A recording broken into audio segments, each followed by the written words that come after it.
Para empezar, les advierto que el contenido de los documentales que les ofrecemos este y el próximo mes es verdaderamente polémico y podría herir algunas sensibilidades. En los mismos podremos escuchar algunas voces disidentes que se alzan en medio de una verdadera batalla académica sobre los orígenes de la fe cristiana. Cuando revisamos los evangelios, podemos comprobar que Jesús nunca se autoproclamó como el Hijo único de Dios. Por ello, cabe preguntarse quién le presentó de esta forma y en qué se basó para hacerlo. ¿Quién fue realmente el Jesús histórico? ¿Cómo llegó a convertirse en el Redentor divino de toda la humanidad? ¿Cómo surgieron nuestras ideas acerca de la Navidad y tantas otras concepciones cristianas? Desde hace medio siglo, los estudiosos científicos son conscientes de que buena parte de la iconografía y de las creencias cristianas surgieron de las antiguas religiones mistéricas. Estos cultos iniciáticos intentaban conducir a los participantes en los mismos desde las tinieblas hacia la luz de la iluminación mística y tenían como ejes centrales a otros hijos de Dios, como el Osiris egipcio, el Dionisios griego o el persa Mitra. Como cristiano convencido que soy, les aseguro que el contenido de este documental no hace sino ampliar mi visión de Jesucristo como redentor de este mundo sumido en las tinieblas, y del cristianismo místico como una síntesis perfecta de los antiguos misterios iniciáticos.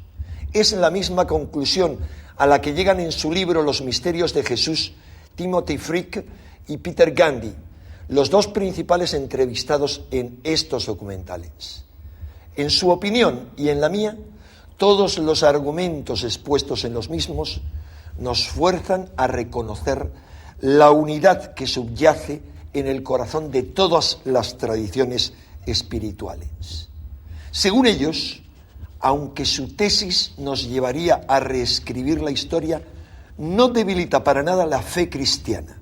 Por el contrario, nos sugiere que el cristianismo es aún más rico de lo que antes imaginábamos.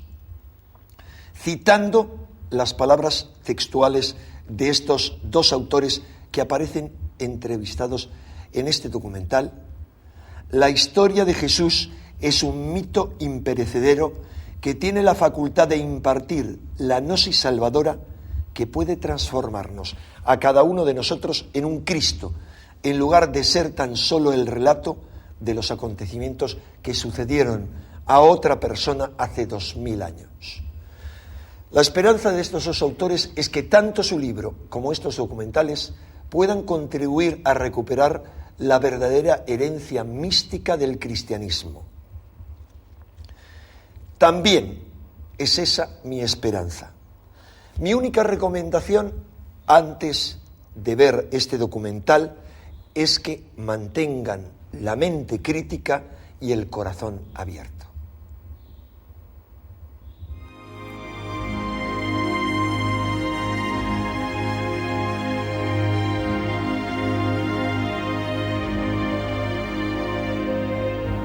¡Viva el Supremo Soberano, el emperador Constantino y la emperatriz Helena! Año 324. Constantino, el primer emperador romano en abrazar el cristianismo, ha convocado a los obispos para poner fin a los feroces debates teológicos. Debe haber existido un tiempo anterior a su creación, cuando él no existía. Hereje. 3 siglos después de que Jesús de Nazaret pasara por la tierra, se desataron encendidas disputas sobre quién había sido realmente. La decisión que impuso el emperador definió al cristianismo posterior hasta nuestros días. Soberano Supremo, hermanos ministros, este es el credo del que nos hemos declarado signatarios por unanimidad.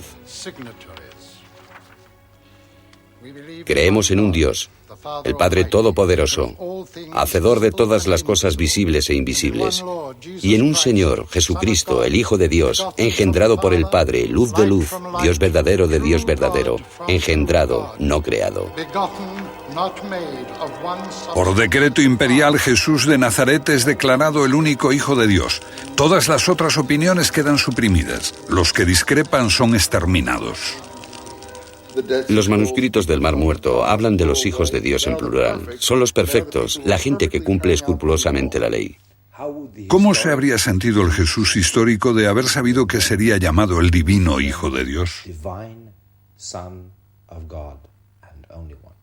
Creo que se habría horrorizado por completo. Esta idea no tiene nada que ver con lo que él podría haber representado en la Palestina de la que estamos hablando. Hace 10 años, el historiador Robert Eisenman hizo que salieran a la luz los manuscritos del Mar Muerto. Descubiertos en 1945 por un pastor, estos documentos nos ofrecen una visión única sobre el mundo en que vivió Jesús.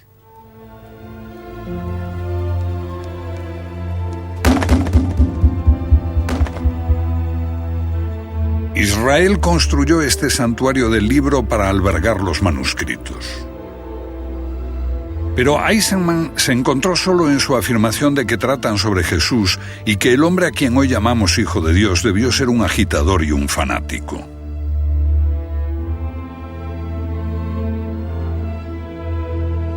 Sin embargo, pocos discutieron las palabras que pronunció al final de un documental que hice sobre los manuscritos.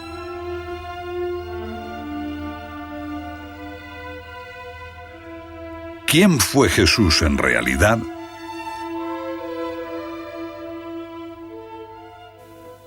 Jesús fue un judío. Nació judío y murió judío. Creo que se asombraría ante la fundación de una iglesia cristiana.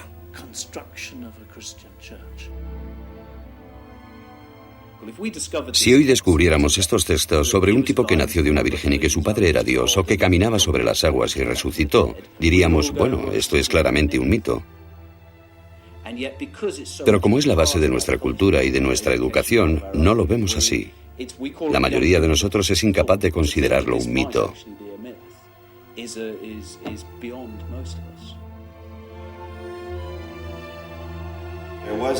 Hubo un hombre de letras y posiblemente un gran devoto cristiano que escribió a principios de siglo lo siguiente: no deberíamos creer más que el Jesús que vivió efectivamente en Palestina tiene algún parecido con el Jesús de la Biblia. Yo creo que fue una afirmación honesta y probablemente acertada. Los que toman la Biblia como la auténtica palabra de Dios podrían ahorrarse dolor e irritación renunciando a ver este documental, porque se basa en la idea de que la fe cristiana se origina en un mito. Esta es una convicción que gana cada vez más fuerza entre los especialistas a medida que salen a luz nuevos documentos antiguos sobre los orígenes de la cristiandad y sobre Jesús, el Hijo de Dios.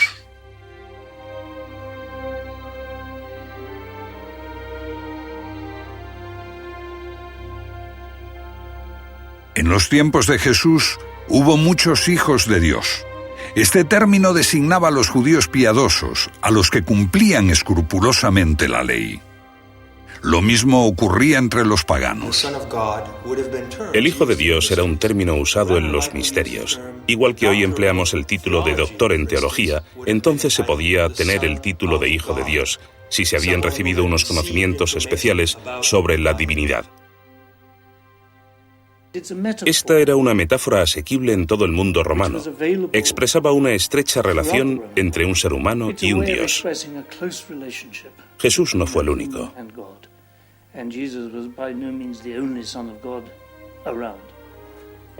Todos los emperadores afirmaban ser el Hijo de Dios y se atribuían la capacidad de obrar prodigios. Hijo de Dios no era solo un término reservado a los piadosos y a los inteligentes, también se aplicaba a los poderosos. En el antiguo Egipto, el faraón era hijo de Osiris y por tanto un hijo de Dios. Tomemos a Alejandro Magno. Es la persona que unificó a todo el mundo mediterráneo en el imperio griego. Su madre fue una iniciada en el culto de Dionisos. Ella le inculcó la idea de que él era fruto de una inmaculada concepción, nacido de su unión con Dios. ¿Era la Virgen Madre? Seguramente. Julio César es el hijo de la diosa, con un linaje divino como todos los emperadores posteriores. De modo que la idea de ser hijo de Dios era un lugar común en el mundo antiguo. ¿Jesús se llamó a sí mismo alguna vez el Hijo de Dios? Por lo que sabemos, nunca lo hizo. En el Evangelio de Marcos, él se llamaba a sí mismo el Hijo del Hombre.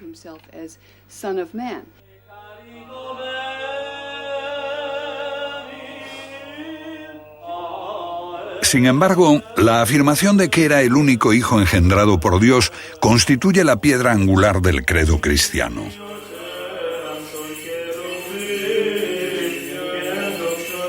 La cristiandad parece haber olvidado el pasado y se atribuye la promesa de la salvación, la vida después de la muerte.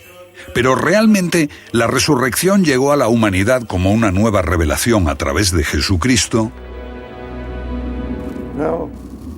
Sucedió lo contrario.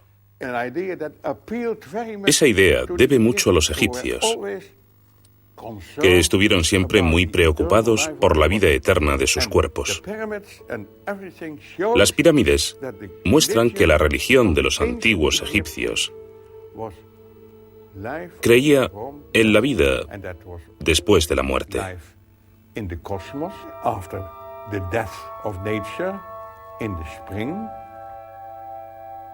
Con 88 años de edad, el holandés Gilles Quispel, ex profesor de Harvard, sigue siendo considerado uno de los más eminentes expertos mundiales en el pensamiento de la cristiandad primitiva. El difunto comparece ante el tribunal. En la balanza está la pluma de Matt y en la otra parte están sus obras. El hombre está ante la puerta que conduce a la sala de la verdad absoluta. Y allí también está Osiris.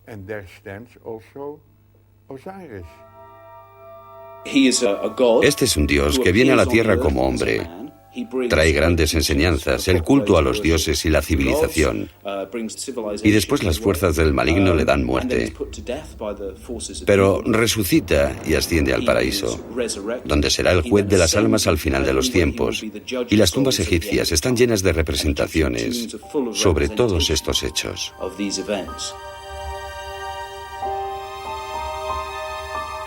Para el antiguo Egipto, Osiris permanecía como la constelación de Orión, el buen pastor entre las estrellas, las almas en el cielo. Pero esta no es la única imagen mítica que posteriormente recoge la cristiandad. Los escritores Tim Fricke y Peter Gandhi han elaborado un amplio estudio sobre el pensamiento antiguo. Es una imagen dura. ¿Por qué la puso en la portada de su libro? Bueno, esta evidencia fue sumamente importante para nosotros. Es un talismán, un amuleto. Es pequeño, del tamaño de mi pulgar. Y muestra lo que usted cree que es Jesús en la cruz. Pero la inscripción griega nos dice que representa la muerte y resurrección del dios hombre Dionisos.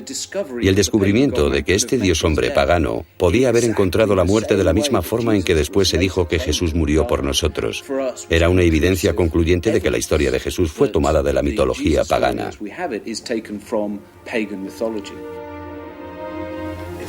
¿Dice que Dionisos Bácono fue el dios del vino y la bebida? Sí, lo fue, pero también fue el dios de la iniciación.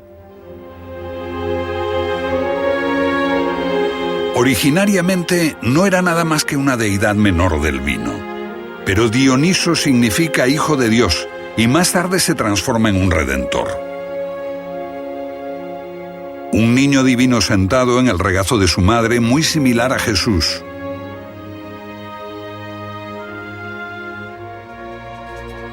Es honrado con pan y vino para conmemorar su sacrificio y muerte en una estaca tosca. Resucita y asciende al paraíso. Esta es la versión griega de Osiris. La historia tradicional dice que Pitágoras recorrió Egipto, estudió en los templos durante 20 años y llevó a Grecia esa enorme sabiduría mística egipcia que se asocia con la idea de Osiris. Pero para introducirla entre los griegos, escogió a Dionisos y lo transformó en una importante figura. La mayoría de las grandes mentes del paganismo, como Platón, Eurípides y Sófocles, eran iniciados de este culto cuyo centro no estaba tan lejos de Atenas. Miles de personas fueron iniciadas en este culto a un dios hombre que muere y resucita.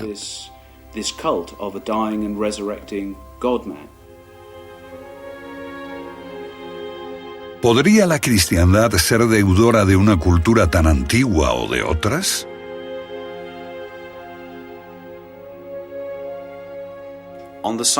En el sitio donde se erige hoy el Vaticano, hubo antes un templo pagano.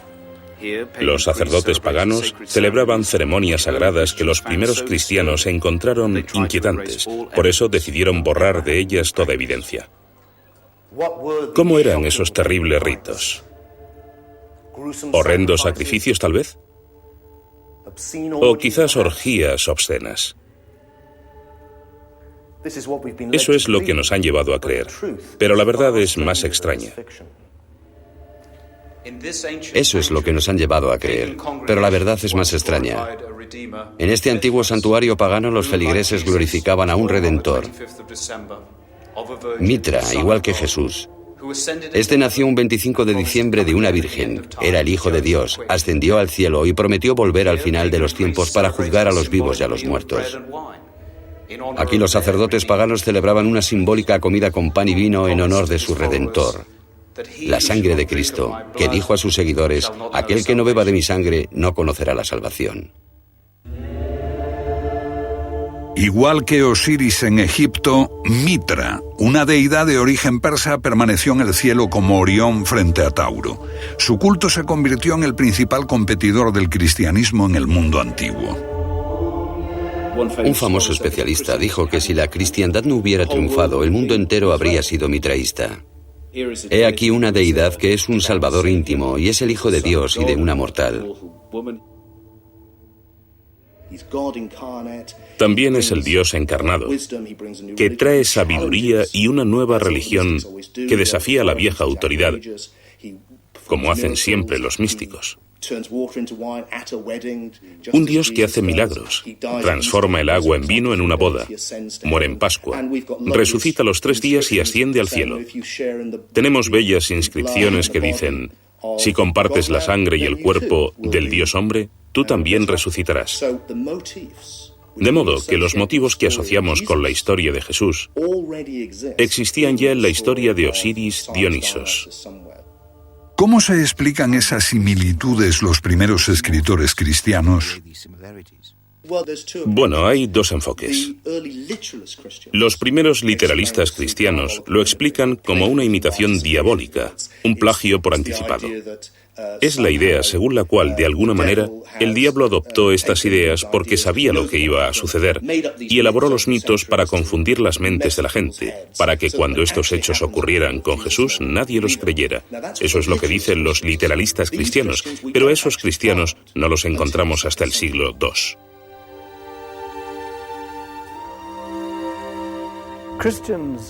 Los cristianos celebraron su victoria declarando que el paganismo era decadente, grosero, falto de interés, inferior, y que el cristianismo tenía simplemente que ganar. Pero esa era una fantasía cristiana. De hecho, el paganismo estaba muy vivo.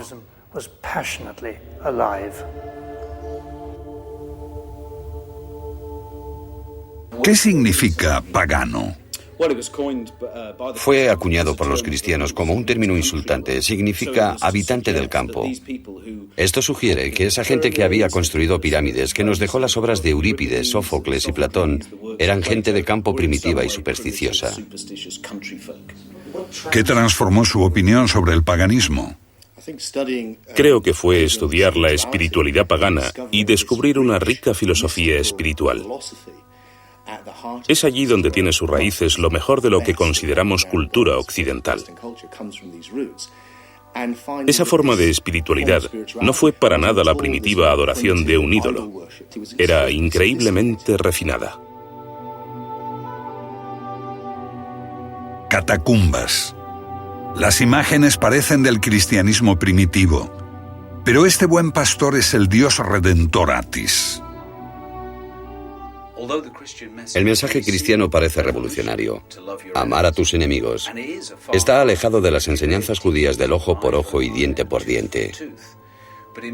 Pero en la filosofía pagana tenemos sentimientos como el de amar a quien te golpea, o ser un hermano y un padre de toda la humanidad.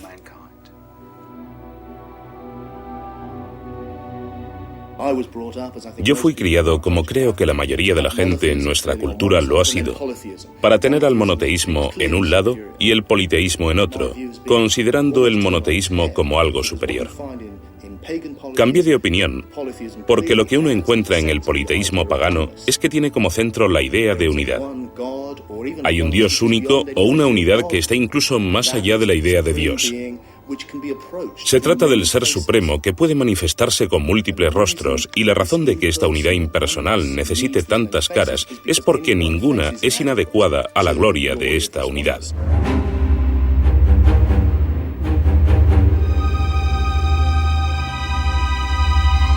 Veamos un ejemplo. India, tierra de miles de dioses y diosas. Cualquier indio puede decirle que todos ellos son simplemente distintas facetas del uno, que todo es uno, divino, ilimitado e incomprensible para el hombre. Lo que ocurre con el monoteísmo es que tienes la idea de que hay un único camino, una cara particular glorificada del único Dios. En nuestra cultura es Yahvé o Jehová, el Dios tribal judío, que es un rostro particular de Dios, que un pueblo relacionó con lo divino y dijo, esta es la personalidad de Dios. Por esta vía, el cristianismo se transformó en una religión autoritaria. En cambio, el paganismo es por lo general una forma de espiritualidad muy tolerante, porque permite la diversidad, porque sabe que está tratando de llevarte a lo que finalmente no puede ser expresado, y exige una comprensión mística. Por lo tanto, cualquier camino que escojas será personal. Pero politeísmo o monoteísmo no son realmente la cuestión. Lo que importa es cómo se concibe lo que llamamos Dios. ¿Cómo trataron de entender los antiguos el misterio de la vida? La mayor parte de su legado se perdió, pero lo más importante parecen ser las ideas expresadas también por Platón.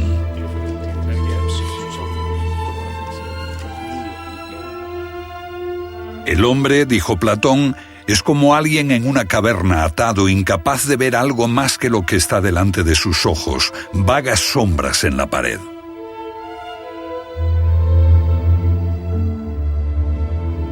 Sombras que la luz proyecta desde el mundo real que está detrás del hombre. Mira, hombre. Pero el hombre, incapaz de volver su vista atrás, ciego al mundo real y divino, sigue mirando fijamente la pared que tiene delante, pensando que la verdad está allí, creyendo que solo eso es la realidad. Enseñar a ver la verdad del mundo divino fue el objetivo de las religiones mistéricas. La religión mistérica aspira a la transformación. Esa es la idea básica del misterio. Buscan la transformación para ver la auténtica realidad, el auténtico conocimiento, lo que llamaron gnosis. Todas las religiones mistéricas tenían una forma exotérica, los misterios exteriores, y otra esotérica, los interiores, y unas enseñanzas místicas sobre la autotransformación.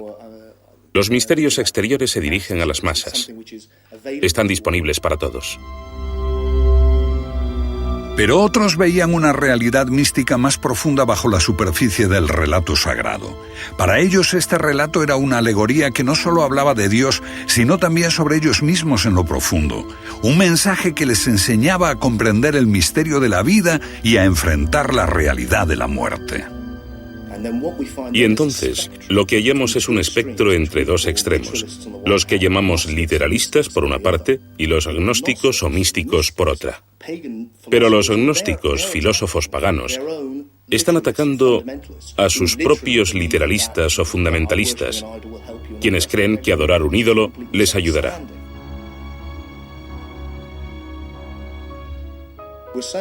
Estamos diciendo que hay una comprensión mística esencial del milagro y del misterio de la vida, y el lenguaje en que se expresa varía.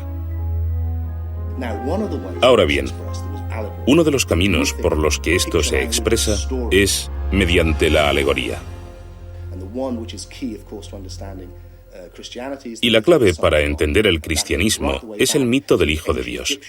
Esto nos retrotrae a los antiguos egipcios, a Osiris o a figuras como Dionisos en Grecia, Atis, Adonis y Mitra, y así sucesivamente, muchas figuras diferentes. Este mismo proceso continuó hasta el siglo I, cuando algunos judíos hicieron exactamente lo mismo y adoptaron una figura mítica, el Mesías, Joshua o Jesús, y lo transformaron a sí mismo en este Dios hombre que muere y resucita. Para sus compañeros, Jesús de Nazaret era un hombre que enseñaba verdades profundas. Eran gnósticos, místicos que concebían su vida y su muerte dentro de un entramado gnóstico. Se convirtió Jesús en su símbolo para dar un mensaje, en una verdad interior. Una figura dentro de una alegoría mediante la cual uno puede ser transformado por la iniciación y al final alcanzar la gnosis o conocimiento, ese estado místico de la iluminación.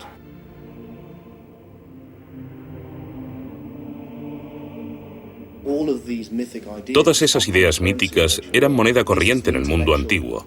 Sin embargo, para nosotros, 2000 años después, con el paganismo suprimido y el gnosticismo suprimido, con el monopolio del cristianismo y su historia, la idea de que Dios efectivamente encarnó con una forma humana y todo ese tipo de cosas parece original.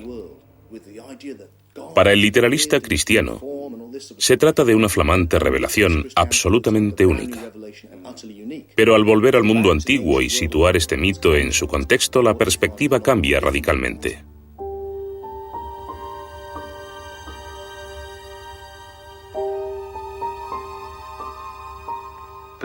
La creencia en la historia de Jesús fue originalmente solo el primer paso en la espiritualidad cristiana, el misterio externo.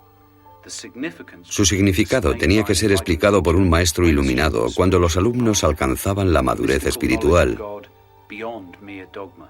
Un conocimiento místico de Dios más allá del simple dogma. Aunque hay muchos grandes místicos cristianos en siglos posteriores que han sido capaces de ver intuitivamente a través de este nivel simbólico más profundo, como cultura hemos conservado solo los misterios exteriores. Me parece que hemos conservado la forma, pero perdimos el significado.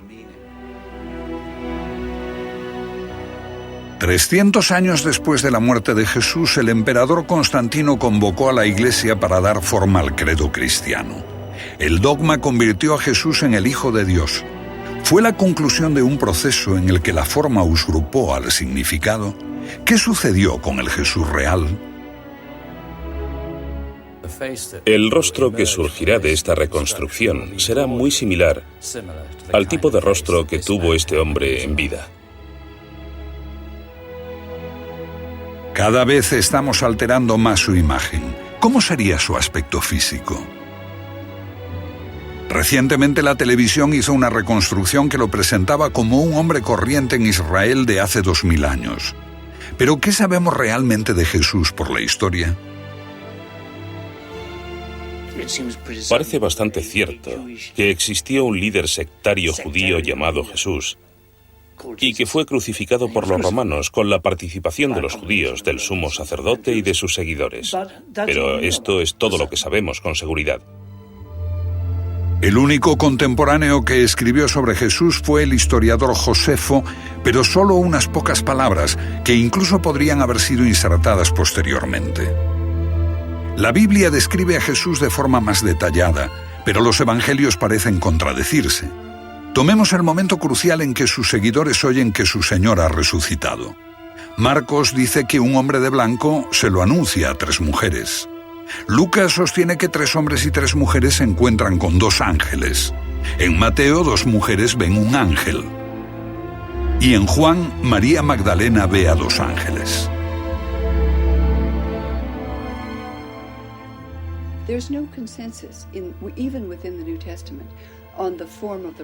No hay consenso sobre la resurrección en el Nuevo Testamento. A finales del siglo II se decía que tenías que creer no solo que Jesús estaba vivo, sino que efectivamente se produjo una resurrección física. Y ese requisito se conservó en el credo. Pero no fue parte del movimiento cristiano original.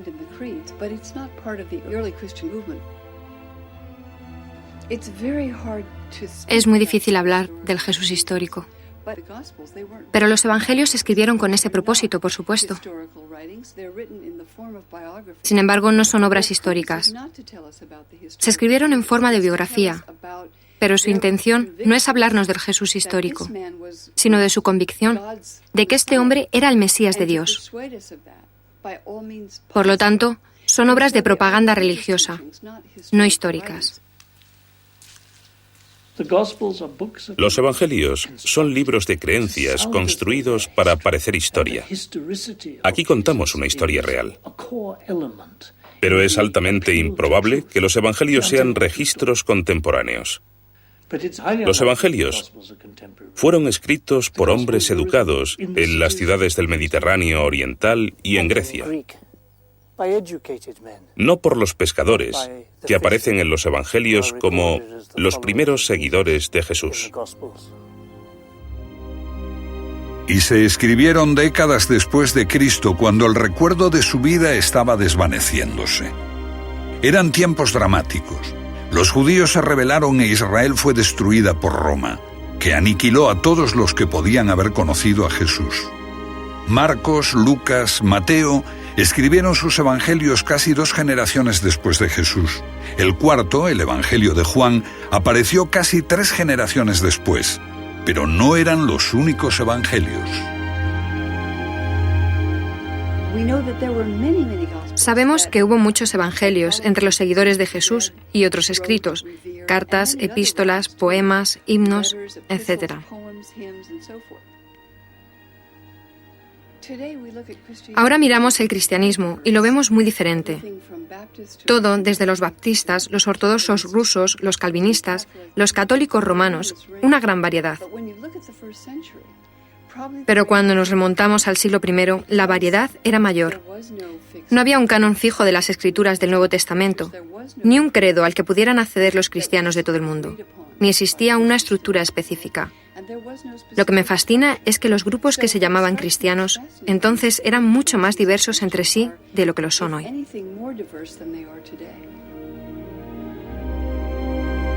Jesús, sus compañeros y primeros seguidores eran judíos, cristianos judaicos. Lo que pensaban esos cristianos originarios, los más próximos a sus enseñanzas, ha sido ocultado durante siglos. Pero ahora han salido a la luz antiguos documentos que revelan sus creencias. Gilles Quispel jugó un importante papel al darlos a conocer a la ciencia. Lo que revelan es asombroso.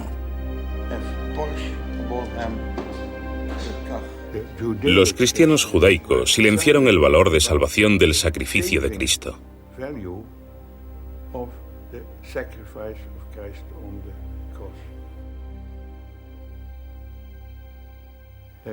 No encontramos en ellos un nacimiento virginal, ni resurrección, ni cruz, sino solo las palabras de Jesús, que es la encarnación de la sabiduría divina. Un hombre santo, no un Dios, un hombre de infinita sabiduría.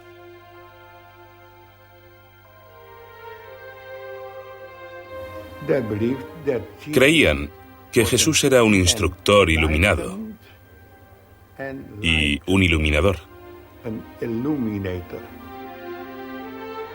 Un hombre que mostraba el camino hacia lo divino. Sus primeros seguidores parecen adherirse a una religión totalmente distinta. Los conceptos básicos de la cristiandad posterior les eran extraños. Solo mucho después vinieron los tiempos en que Jesucristo fue proclamado el Hijo unigénito de Dios y surgieron ideas y ritos que hubieran provocado asombro en Jesús y los suyos.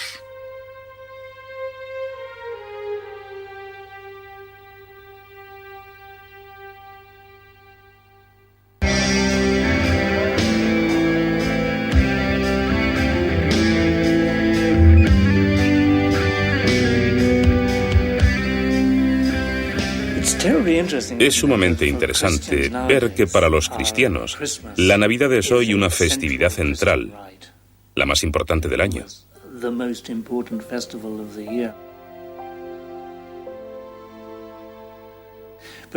Pero no sabíamos que los primeros cristianos no celebraron la Navidad como el nacimiento de Cristo, sino hasta el siglo IV. 4 siglos después. Unos 300 años después de la muerte de Jesús, aparecen indicios de que empezó a celebrarse la Navidad. La celebración de su nacimiento, entre el 24 y 25 de diciembre, se adoptó del nacimiento de Mitra. Es la festividad del solsticio de invierno, el momento en que el sol renace.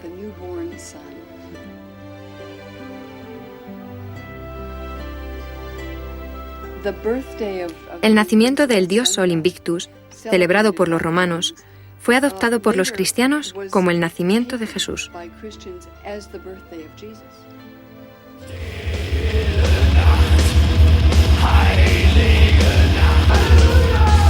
También representa un milagro. Es muy interesante que la milagrosa concepción de Jesús, la procreación virginal, sea una creencia central, particularmente para los católicos. Pero en el Evangelio de Marcos, el más antiguo, nada se dice de esto. Tampoco en el de Juan. ¿Quién inventó lo de la virginidad perpetua de María y la Inmaculada Concepción? Ni idea. La virginidad de María y la Inmaculada Concepción son muy tardías. Creo que surgen de las enseñanzas del siglo XVII, XVIII o XIX. ¿Qué habría pensado el Jesús histórico de ello?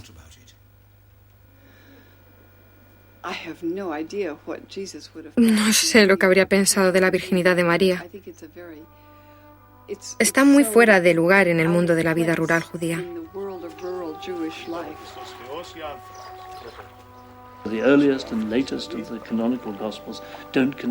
En los primeros y los últimos evangelios canónicos no se menciona el nacimiento virginal. Esto es quizá porque Marcos y Juan no conocían la historia. Creo que puede demostrarse que son inserciones posteriores en el relato cristiano. Para los que creen en el nacimiento divino, la concepción virginal es un tema central. Pero, ¿nació Jesús al mismo tiempo que el divino Cristo? Es una pregunta interesante. Entre los antiguos cristianos hay una división real de opiniones acerca de cuándo se hace divino Jesús. Según Marcos, el Espíritu de Dios descendió sobre él, igual que descendió sobre los viejos profetas, y se convirtió en una persona inspirada por el Espíritu. Y en este punto, según Marcos, una voz desde el cielo lo proclamó el Hijo de Dios. La inspiración divina le llegó a Jesús cuando era un hombre.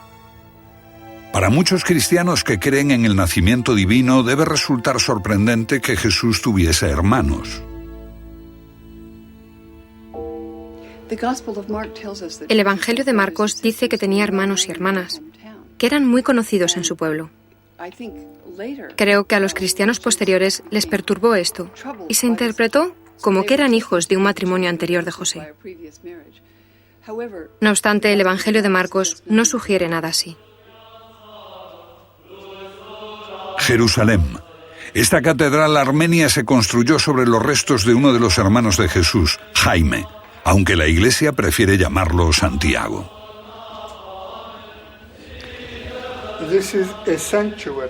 Esto es un santuario en el nombre de San Santiago, el hermano del Señor, que era primo de Jesús por parte de José, y que fue el primer obispo de Jerusalén. Sus restos están bajo el altar mayor. Recientemente salió a la luz este pequeño féretro de arenisca que dice: Santiago, hijo de José, hermano de Jesús. Por su hermano conocemos algo crucial de Jesús, porque Santiago fue una figura clave en la Jerusalén de la época. Santiago, el hermano de Cristo, fue el líder del movimiento de Jesús desde su muerte hasta el año 61. Existe solo un breve párrafo sobre Santiago en la obra de Josefo a finales del siglo I. Dice muy claramente que un brutal sumo sacerdote saduceo asesinó a Santiago y que fue destituido de su puesto de sumo sacerdote por la oposición de la mayoría de los sacerdotes y por los fariseos, que eran amigos de Santiago, hermano de Jesús. Es bastante extraordinario, porque aquí los fariseos están en el bando del movimiento de Jesús y no como los enemigos suyos. Así, durante unos 25 años, el movimiento de Jesús es un movimiento judío reconocido, compuesto por fervientes judíos que veneraban el templo. Y es la destrucción del templo en el año 70 lo que golpea el corazón del movimiento judío de Jesús. Pero hasta entonces, la mayoría de cristianos en mi libro eran judíos. Judíos que habían encontrado a su Mesías. Todos los judíos esperaban la llegada del hombre sagrado, del Mesías. Dios les ayudaría a liberar al pueblo de Israel de la opresión extranjera. Pero Jesús era un Mesías distinto. Él enseñaba que la salvación hay que buscarla dentro de uno mismo.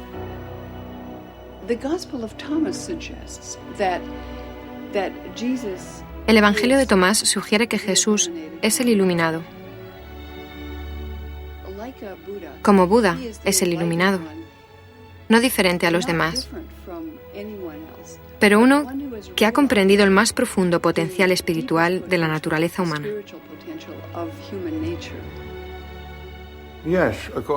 Sí, según los cristianos judíos, sí.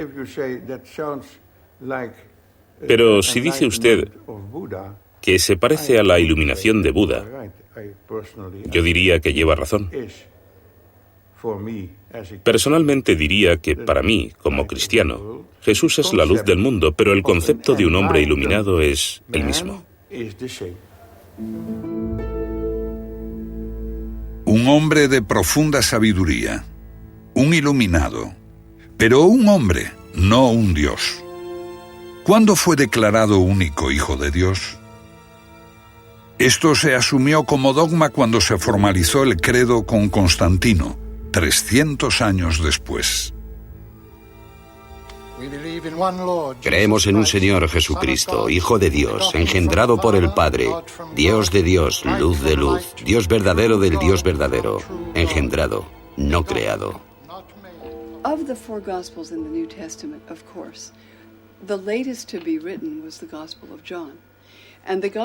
De los 4 evangelios del Nuevo Testamento, el último que se escribió fue el de Juan. Y este es el único evangelio que habla de Jesús como un ser divino en sí mismo, como Dios en forma humana y particularmente como el único engendrado por Dios.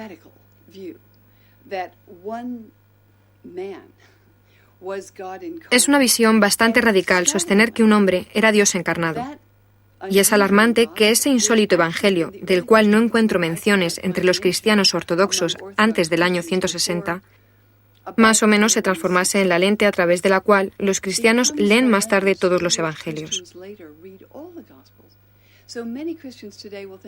Muchos cristianos pensarán hoy que el cristianismo dice que Jesús es el Hijo de Dios, pero eso no es lo que se encuentra en Mateo, Marcos o Lucas. En ellos se encuentra la enseñanza de que Jesús es el Mesías de Dios, el único que redime a su pueblo, el único que enseña el camino de rectitud. Uno podía ser un judío muy devoto y seguir a Jesús en ese punto, pero con el Evangelio de Juan, con la afirmación de que es el Hijo de Dios, y más que eso, su único Hijo, cambia la comprensión del mensaje de forma total. Un creciente debate sobre la naturaleza de Jesús, si era un hombre o un Dios, transforma el cristianismo primitivo a medida que el movimiento crece. El énfasis se pone en el mensajero más que en el mensaje. Eso cambió al cristianismo más profundamente que el hombre considerado como el gran creador de la desunión, San Pablo.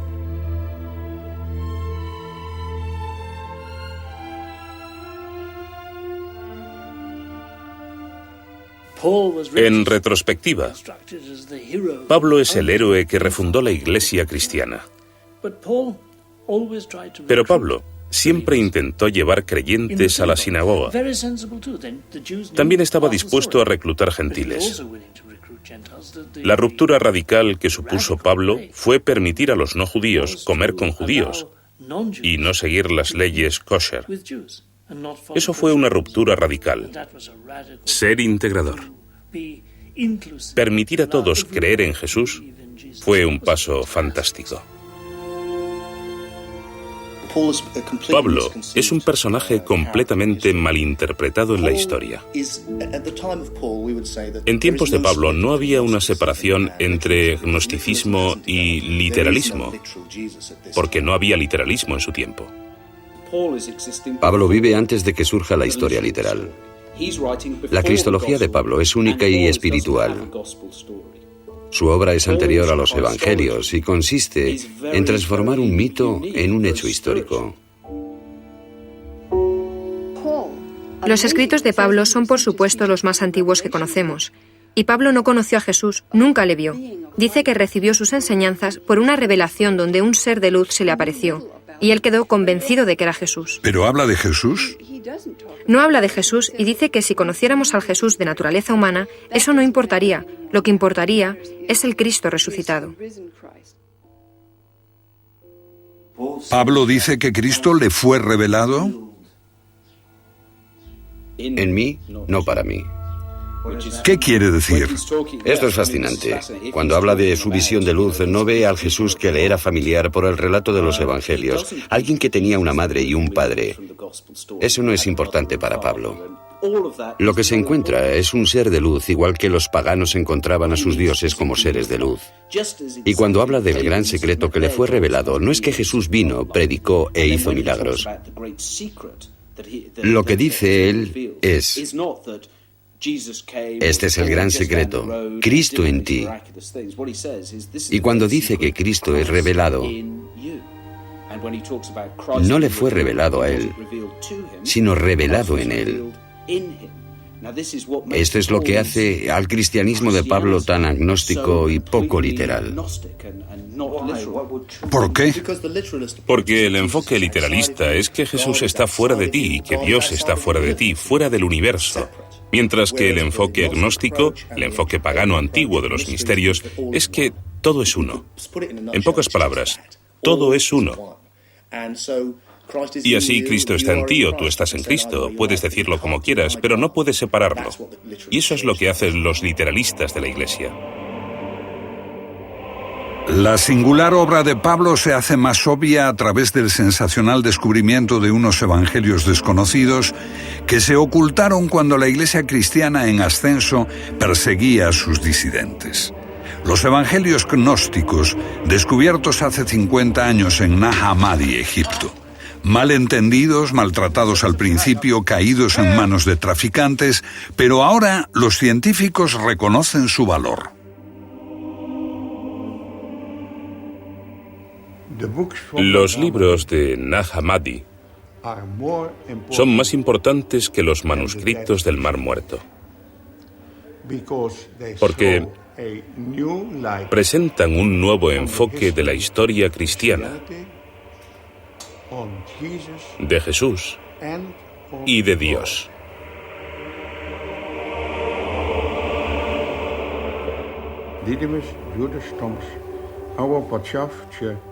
Sin lugar a dudas, el más importante lo escribió Dídimo Judas Tomás.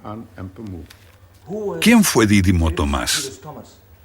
Dídimo Tomás era uno de los hermanos de Jesús. Una tradición posterior de la Iglesia hace de Tomás el apóstol que no pudo creer que Jesús después de morir hubiese resucitado con un cuerpo físico. El incrédulo Tomás, del que ahora se dice que fue el más fiel discípulo de su maestro. ¿El hombre que mejor entendió a su hermano? Según el Evangelio de Tomás, sí. El documento atribuido a Tomás, aunque escrito más tarde, se cree que es anterior a los evangelios canónicos y se piensa que es un fiel reflejo del tiempo en que las enseñanzas de Jesús todavía estaban frescas y vivas. Me resulta asombroso que vivamos en un mundo dominado aún por el cristianismo y que los cristianos no mostraran interés por leer el Evangelio de Tomás y todas esas escrituras maravillosas que entonces salieron a luz.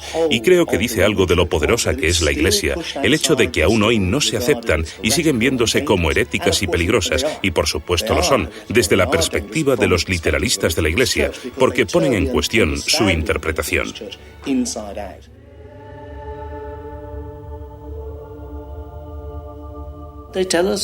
Nos hablan de una variedad de formas en que la gente creía que se podía hallar la salvación. Por la contemplación, por expansión de la chispa divina que llevamos dentro de nosotros, comunicarse con Dios buscándolo dentro de uno mismo, una búsqueda individual de lo divino, sin la ayuda de sacerdotes u obispos. Suena atractivo. El gnosticismo es muy atractivo. Creo que especialmente lo es para la mente moderna, porque promueve una religión para el individuo, no para una iglesia. Y esto es lo que el hombre ha venido buscando y deseando siempre. Hallar a la divinidad por sí mismo. Pero esto es una gran simplificación, porque se trata de algo sumamente complejo.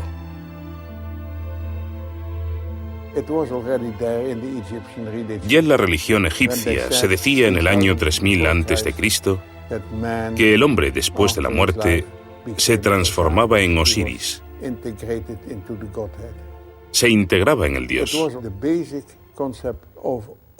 Este era el concepto básico de todos los misterios que existieron en el mundo romano y helenístico. El misterio de Isis, Mitra, Adonis.